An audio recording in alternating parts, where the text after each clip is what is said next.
کوششوں سے اسلام کو جانا، اسلام کے ہادی کو جانا، ہادی عالم کو جانا، حضرت محمد مصطفیٰ صلی اللہ علیہ وسلم کو نہ صرف جانا بلکہ ان پر بولا اور مسلسل بولتے رہے. آپ کے خلاف باتیں ہوئیں، آپ کے حق میں باتیں ہوئیں، لوگوں نے آپ کو سراہا، لوگوں نے آپ کو نکارا، لیکن آپ آج تک اس لمحے تک امن کے پیغمبر پر بول رہے ہیں اور جو سمجھا ہے، جو جانا ہے، اسے لوگوں تک پہنچا رہے ہیں. ناظرین، سوامی لکشمی شنکراچاریہ جی فاؤنڈر ہیں ہندو مسلم جن ایکتا منچ کے. اس کے علاوہ آپ نے 2 کتابیں لکھی. ایک کتاب تب لکھی جب آپ اسلام سے دور تھے، جب آپ نے اسلام کو پڑھا نہیں تھا، جانا نہیں تھا، پہچانا نہیں تھا، تب انہوں نے کتاب لکھی اسلامی آتنکواد کا اتہاس. لیکن جب انہوں نے اسلام کو جان لیا، سمجھ لیا اور اسلام کی اہمیت ان کی سمجھ میں آئی، تو اس کے بعد انہوں نے ایک کتاب لکھی جو بہت مشہور ہوئی، جس کا نام ہے اسلام، آتنک یا آدرش. اس سے پہلے کہ میں ٹاپک پہ اپنی بات شروع کروں، آئیے سب سے پہلے ہم ڈاکٹر سید شعیب صاحب کے پاس چلتے ہیں. ڈاکٹر صاحب، میں چاہتا ہوں کہ آپ ان لوگوں کو حضرت محمد مصطفیٰ صلی اللہ علیہ وسلم کا تعارف دیں جو آپ صلی اللہ علیہ وسلم کو نہیں جانتے. بہت دور سے، نہیں جاننے سے میرا مطلب ہے جنہوں نے صرف نام سنا ہے یا یہ سنا ہے کہ ایک دنیا میں قوم ہے مسلمان جس کے پیغمبر کا نام حضرت محمد صلی اللہ علیہ وسلم. تو میں چاہتا ہوں اسلام کی روشنی میں، آپ کی شخصیت کی روشنی میں، آپ کی حیات مبارکہ کی روشنی میں آپ ان کا ایک تعارف دیں. الحمدللہ والصلاة والسلام علی رسول اللہ وعلی آلہ وصحبہ اجمعین. اعوذ باللہ من الشیطان الرجیم. بسم اللہ الرحمن الرحیم. وما ارسلناک الا رحمۃ للعالمین. اللہ سبحانہ تعالیٰ قرآن کے اندر فرماتا ہے، سورۃ الانبیاء 107 نمبر کی آیت میں نے تلاوت فرمائی ابھی، جی کہ اے محمد صلی اللہ علیہ وسلم، آپ ساری انسانیت کے لیے رحمت بنا کر کے بھیجے گئے ہیں. یعنی ناظرین، یہاں میں آپ کی بات کاٹ رہا ہوں، بات نوٹ کرنے کی ہے کہ یہاں رحمت المسلمین نہیں کہا اللہ رب العزت نے اپنے پیغمبر کو، بلکہ رحمت للعالمین کہا. الحمدللہ، اللہ کے رسول صلی اللہ علیہ وسلم یہ آخری پیغمبر ہیں، آخری رسول ہیں، آخری نبی ہیں جو ساری دنیا کے لیے بھیجے گئے. اللہ سبحانہ تعالیٰ خود فرماتا ہے سورۃ الاعراف سورہ نمبر 7 آیت نمبر 158 میں، اللہ کے رسول صلی اللہ علیہ وسلم کی زبانی سے کہلواتا ہے، قل یا ایھا الناس، کہہ دو اے انسانوں، اے لوگو، انی رسول اللہ الیکم جمیعا، میں تمہاری طرف، سب کی طرف رسول بنا کر کے بھیجا گیا ہوں. اور اللہ کے رسول صلی اللہ علیہ وسلم کی زندگی اگر آپ پڑھیں، دیکھیں، جو لوگ سنی سنائی بات سن کر کے مطلب اگر فیصلہ کریں تو سنی سنائی بات ہے، جی. لیکن اگر ان کو گہرائی سے اگر پڑھنے کی کوشش کریں، دیکھیں، تو شروع سے لے کے آخر تک زندگی آپ کو معلوم پڑے گی کس طریقے سے وہ رحمت اور شفقت والی زندگی ان کی رہی ہے دوسروں کے ساتھ میں.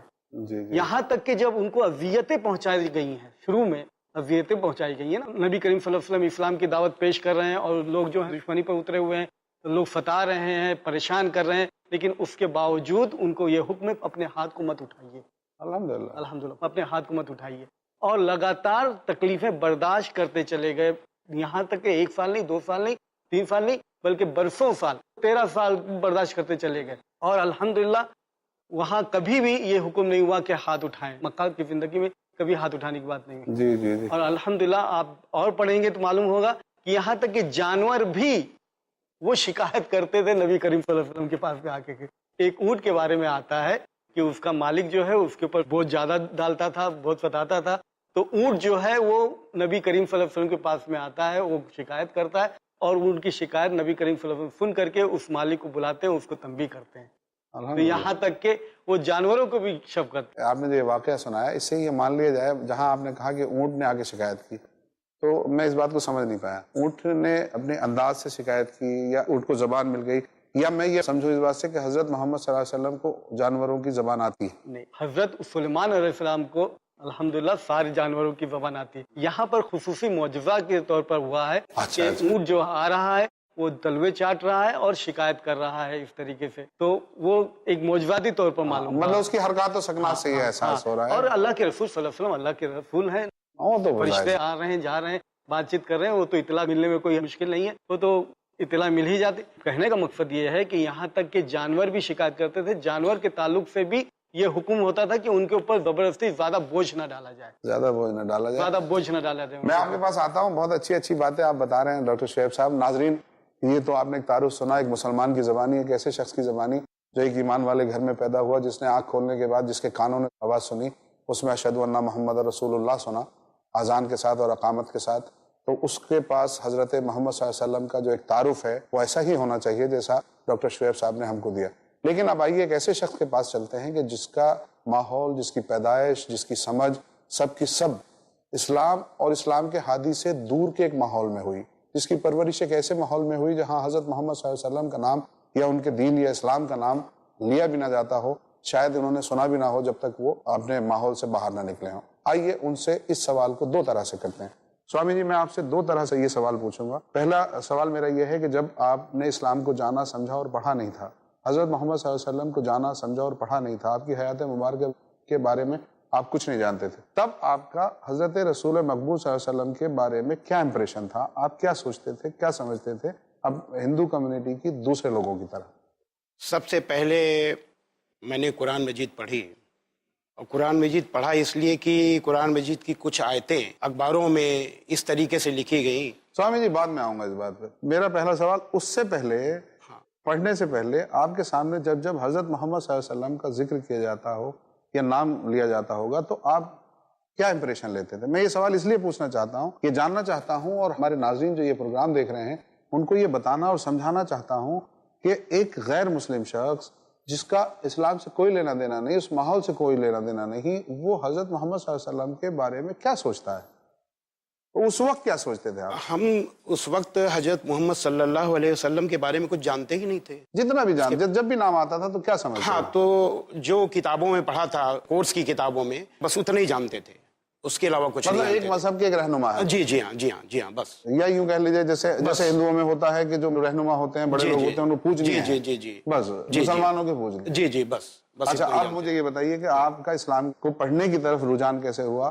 آپ کا دل کیوں چاہا کہ آپ اسلام کو پڑھیں؟ اسلام کے بارے میں نگیٹو چیزیں میں نے پڑھی اخباروں میں، جی، کہ قرآن مجید کی آیتوں کی وجہ سے، قرآن مجید میں جو اللہ کے حکم ہیں انہی کی وجہ سے یہ جو بھی ہے وہ آتنکواد ہے، اس طریقے کا کچھ لوگوں نے لکھا۔ تو مجھے لگا کہ مجھے بھی پڑھنا چاہیے قرآن مجید کو، تو قرآن مجید کو ہم نے اس نظریے سے پڑھا کہ کیا قرآن مجید میں آتنکواد کے بارے میں کوئی حکم ہے؟ کمیاں ڈھونڈنے کے لیے پڑھا، کمیاں ڈھونڈنے کے لیے، اچھائیاں دیکھنے کے لیے نہیں، برائی دیکھنے کے لیے، برائی دیکھنے کے لیے پڑھا۔ تو چونکہ دماغ میں وہ چیز بیٹھی ہوئی تھی کہ ہم کو کمی دیکھنا ہے، تو اسی نظریے سے جب ہم نے دیکھا تو مجھے لگا کہ کچھ ایسا ہے، یدھ کی آیتیں ہیں، لڑائی کی آیتیں ہیں، اس طریقے کی آیتیں ہیں، تو مجھے لگا کہ یہ ساری چیزیں یہ حضرت محمد صلی اللہ علیہ وسلم کے نیترتو میں ہوئی، تو مجھے لگا کہ یہ ایک نیگیٹو آپ کے بارے میں وچار ہوا ہمارے دماغ میں، تو ہم اسی نظریے سے ہم نے قرآن مجید کو دیکھا اور آپ کو بھی دیکھا۔ ناظرین، وقت ایک چھوٹے سے بریک کا ہے،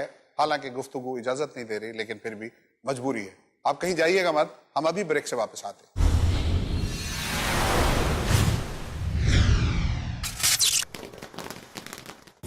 کرو تم ہر نماز میں خشوع کا اہتمام، رکھو غیب، کتاب اللہ اور آخرت پر ایمان۔ وبالآخرة هم يوقنون۔